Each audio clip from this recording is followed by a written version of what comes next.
महाराष्ट्र के विधानसभा का बजट सत्र शुरू है और चर्चा शुरू है औरंगजेब, चर्चा शुरू है प्रशांत कोरटकर, चर्चा शुरू है राहुल सोलापुरकर। आज अबू हाशिम आजमी को निलंबित किया गया है। हाँ, किया गया है। तो आजमी ने कहा था वो गलत था क्या? आजमी को कहने की जरूरत ही नहीं थी। खामोखा सत्ताधारियों के हाथ में कोई विषय देके हमने हमारे विरोधी पार्टियों का नुकसान कर दिया। आपने दो दिन से धरना दिया है, प्रशांत कोरटकर रहे या फिर राहुल सोलापुरकर रहे, क्या इनके ऊपर भी कार्रवाई होनी चाहिए? सरकार किस तरह से करना नहीं चाहती है, इसलिए तो सरकार बार बार अबू हाशिम को आगे करके हाउस बंद गिराती है। ये अधिवेशन में निलंबित किया गया है। सुधीर मुनगंटीवार का कहना था कि पूरे उनका जो कार्यकाल है वही निलंबित है। नहीं, मैं तो कहता हूं कि सुधीर मुनगंटीवार ने कह देना चाहिए कि अब इसको चुनावी मत लड़ने दो। अब तो कानून नाम की कोई चीज हम करेंगे ही नहीं। हम तो संविधान हमारे हाथ में रखेंगे और पन्ने पे जो चाहिए वो लिख देंगे। मानिक कोकाटे का जो निलंबित का मामला है उस पर कोई ध्यान नहीं रही है। भी बात नहीं करने देंगे। विपक्ष कमजोर है। विपक्ष कमजोर नहीं, संख्या बल पे उनकी दादागिरी चलती है, क्योंकि अध्यक्ष महोदय हमारी सुनते ही नहीं है। अबू हाशिम आजमी को क्या पूरे कार्यकाल तक निलंबित करना चाहिए? सुधीर मुनगंटीवार ने मांग की। अबू आजमी को विधान सभा से बाहर नहीं, अबू आजमी को महाराष्ट्र से बाहर निकालना चाहिए। जिन्होंने हमारे महापुरुषों के खिलाफ युद्ध लड़ा था, जंग छेड़ी थी, जो हमारे भावनाओं को ठेस पहुंचाए, ऐसे आदमियों को महाराष्ट्र से बाहर निकालना चाहिए, सदन से नहीं। विपक्ष का कहना है कि ध्यान भटकाने के लिए प्रशांत कोरटकर और राहुल सोलापुरकर के ऊपर कोई कार्रवाई नहीं, लेकिन आजमी के ऊपर कार्रवाई। जिन जिन लोगों ने महाराष्ट्र के महापुरुष छत्रपति शिवाजी महाराज हो, छत्रपति संभाजी महाराज हो, उनके खिलाफ जो भी बयानबाजी की है, वो चाहे सोलापुरकर हो, कोलटकर हो या अबू आजमी जैसे लोग हो, उनके ऊपर देशद्रोह तहत कार्रवाई होनी चाहिए। राष्ट्रवादी कांग्रेस पार्टी की मांग है।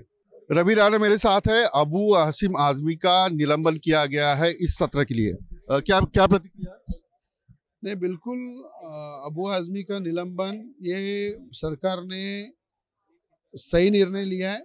उनको पूरी तरह से सदस्यता उनकी रद्द होना चाहिए, ये भी हमारी मांग है।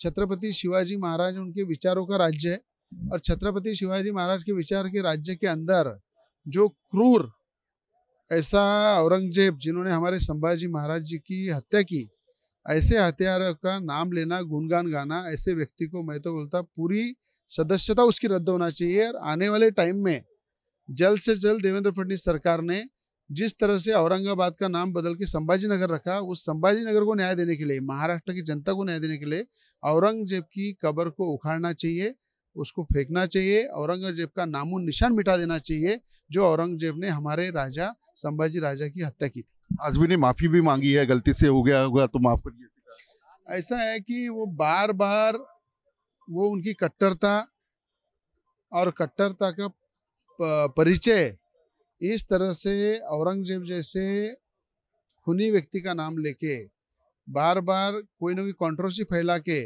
महाराष्ट्र के जनता को दुखी करते। आज संभाजी राजे और छत्रपति शिवाजी महाराज जो हमारे हृदय में, अगर उनके प्रति अगर गलती से भी कुछ कोई बोलता है तो उसको सजा मिलना चाहिए। विरोधी पक्ष ये कह रहा है कि बी टीम है, आजमी जो है वो बी टीम है। विरोधी पक्ष की गोदी में उद्धव ठाकरे मुख्यमंत्री रहते टाइम अबू आजमी खेलते थे। अबू आजमी समाजवादी पार्टी ये उद्धव ठाकरे की महाविकास आघाड़ी का गठबंधन था, जिन्होंने उद्धव ठाकरे मुख्यमंत्री रहते टाइम जिस तरह से औरंगाबाद में औरंगजेब के कब्र पे फूल चढ़ाए, वही है अबू आजमी है, यही समाजवादी पार्टी है।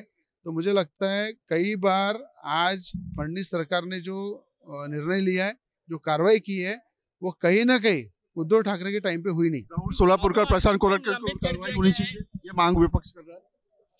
नहीं, वो तो सब चल रहा है उस प्रकरण पर। मुझे लगता है आज जो ये जो जरूरी प्रकरण था, एक विधिमंडल के अंदर जवाबदार व्यक्ति ने एक कट्टरता का परिचय दिया, उसको उखाड़ने का काम इस सरकार ने किया। अबू हाशिम आजमी के निलंबन पर रवि राणा का कहना है कि पूरी उनकी सदस्यता जो है वो रद्द होनी चाहिए। वीडियो जर्नलिस्ट सिद्धेश के साथ विलास अटोले, न्यूज़ नेशन मुंबई।